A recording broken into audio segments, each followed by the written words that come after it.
So my name is Kate Dodd, and I'm a site-specific installation artist, and I work with a wide range of materials, but a lot of the materials that I use are repurposed and were originally heading for the dump. The piece that I'm going to be building for Plastic Free Philly is called Forest, and that is in reference to the 26 vertical poles that will be the main focus of the installation.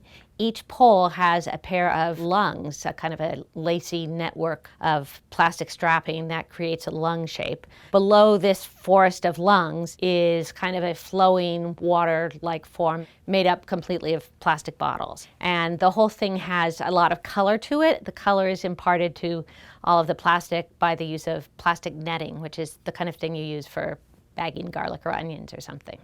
I try to use as much waste materials as possible. All of the plastic water bottles in this installation are repurposed, and I've been collecting them for a long time. I've gotten them from recycling centers, from litter after concerts, all kinds of places. The plastic lungs that I'm working with, of course, were inspired by COVID.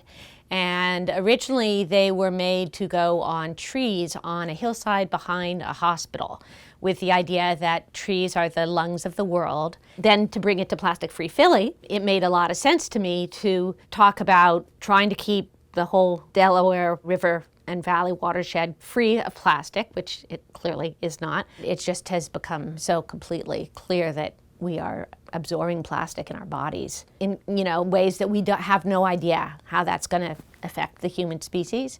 My relationship with single-use plastic is probably pretty normal. I try not to use it, and it's impossible to avoid. I do the things that are good practice, like having a metal water bottle and that kind of thing. I try to buy things that are not in plastic, but that's pretty close to impossible. In general, I just feel like it's very hard to get away from it.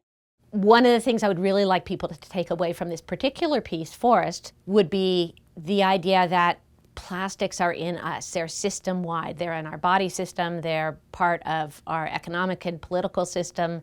And to be aware that it's not just the individual that needs to change their habits. It's the system that needs to change.